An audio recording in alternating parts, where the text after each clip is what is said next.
and welcome back to my channel.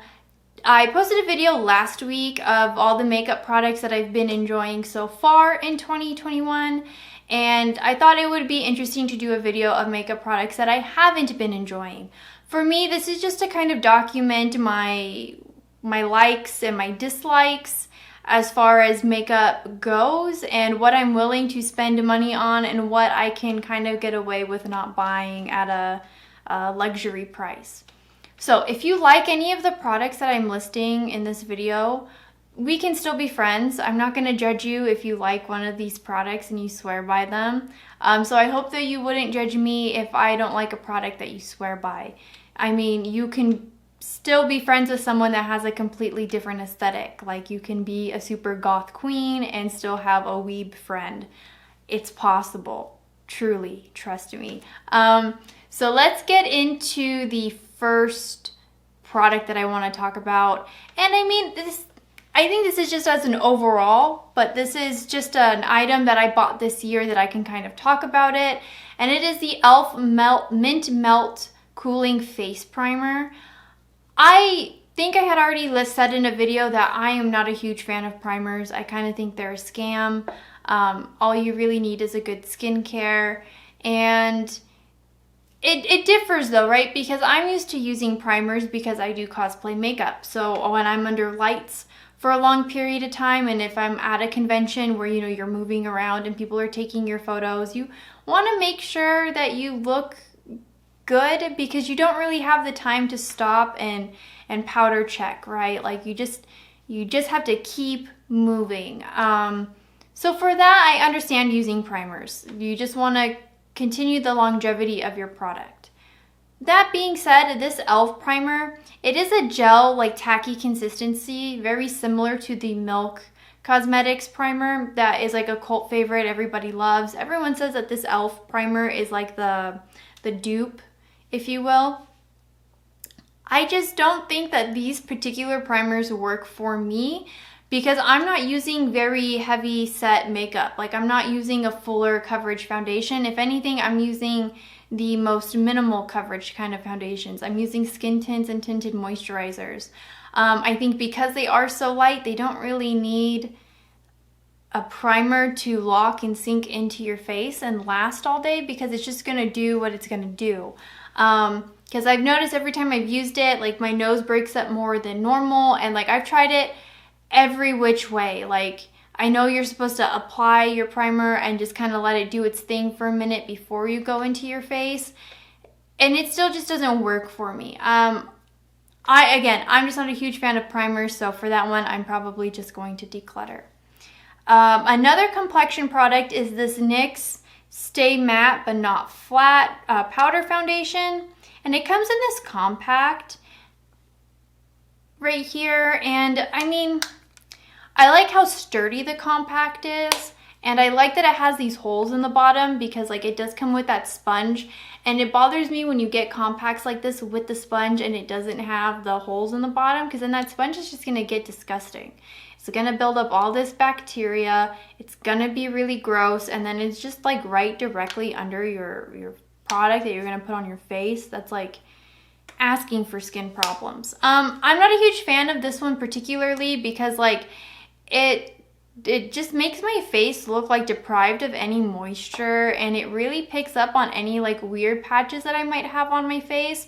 Like right here, it makes it look like I have this huge dry patch in between my eyebrows, and I think it's just because I have very soft baby hairs there that like I couldn't even tweeze out if I wanted to because the hairs are just so fine and thin and non-existent. Like, it's just little peach fuzz. I guess I could go in and shave my eyebrows, but I shouldn't have to shave my face for a powder product to work when there are other powders out there where I don't experience that kind of issue.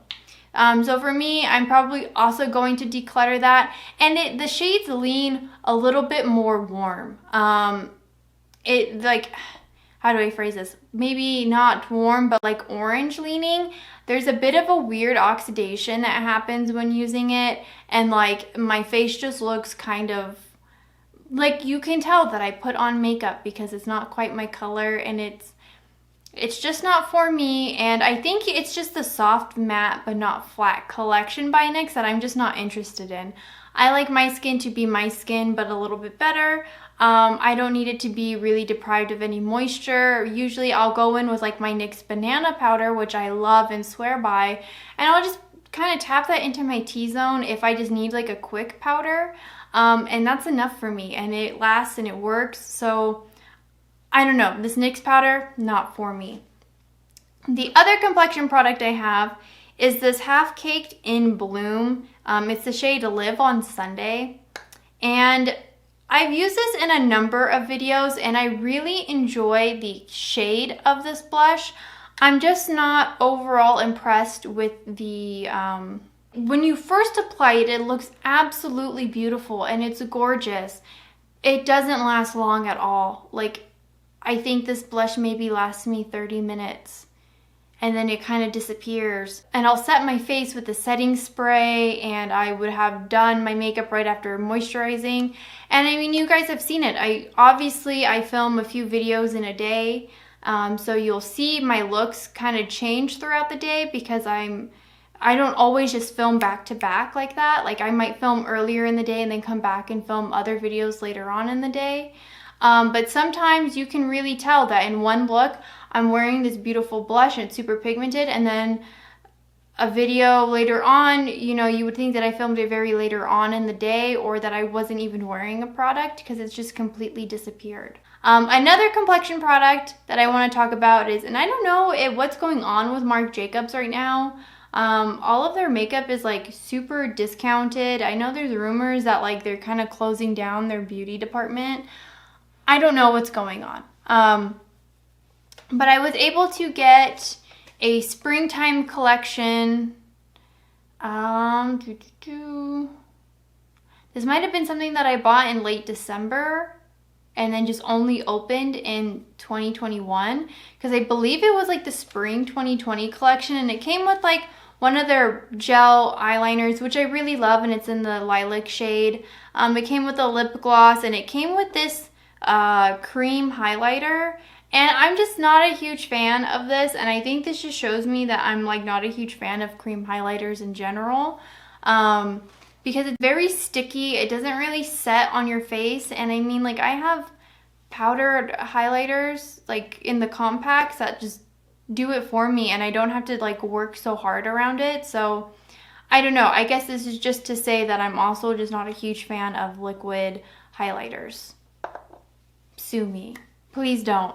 And my second to last product that I want to talk about might be a little bit shocking, because I think this is like a cult classic of 2021, but it's the Anastasia Brow Freeze Brow Styling Gel.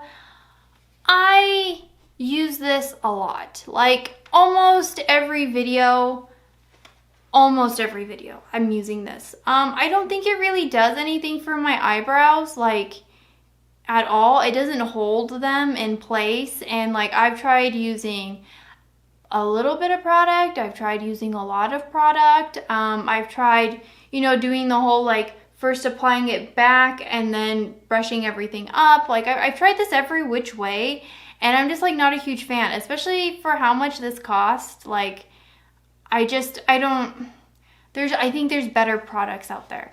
It forces me to use the final product that I want to talk about, and it's this MAC Big Boost Fiber Gel. Eyebrow Big Boost Fiber Gel by MAC. I'm also not a huge fan of this, but I'm just using this to complete it and then move on to something else. I know I've been saying that I've been going through an eyebrow crisis, and I think it also just doesn't help when I have products that like I'm not really into and that I don't really like. I have a NYX eyebrow pencil that I really like, and I like the pen, but I want something that holds my hair in place. So I don't know, I got this one because I had heard really good suggestions about the MAC brow gel, that you don't need to use too many products, that this is their one and done kind of product. And I feel like it's just really messy. It just catches on like everything around your face, and it doesn't really last long. Like, it gives like a tint to your brow, definitely, and I think it has a little bit more staying power than the brow gel by ABH, but not by much. Like, it just kind of keeps these like smaller hairs in front like kind of up where I want them, but everything else just falls flat. And then with the ABH, like I said, it's too expensive for how much you gotta work around it. And everybody loved it, and it was sold out like for so long, and people were waiting on wait lists to like get the product, and I don't really understand it. It's just not for me. So I don't know, I might complete my ABH brow gel. I'm still on the hunt for something else, but I'm kind of reluctant to buy anything right now because I still have these products, but I'm also getting to the point where I'm not really enjoying them, so I might just try something new. Doing this video has really shown me kind of what products I want to put money towards, what products that I really want to spend my time on, and kind of like what my expectations of products are and what my makeup aesthetic or makeup interest truly lay in. I'm noticing that I'm not really enjoying a lot of cream highlighter. I love a cream blush and I love a cream bronzer, so I thought I would really enjoy a cream highlighter, but for some reason it's just not, I don't know, it's just not doing it for me. And I watched, with all of the products that I've mentioned, I've watched so many videos on how to apply these types of products, and I've really done like my homework and my research on how to do it. And I don't know, I've had other products in the past where I never had to work as hard. And if I'm at a better skill level now than what I was in the past, like, it's just kind of showing me that these products just aren't really, they're not really doing it for me. So of anything that I've listed, maybe you have a suggestion that can replace some of the items that I talked about today, or maybe you have some tips and tricks to make it work a little bit better. I'm all ears. And like I said, just because I don't like something doesn't mean that we can't be friends. Or maybe you've also disliked a lot of the products that I listed or didn't even know they existed. So I would love to hear your thoughts and suggestions down below, and I will see you guys in tomorrow's video. Bye.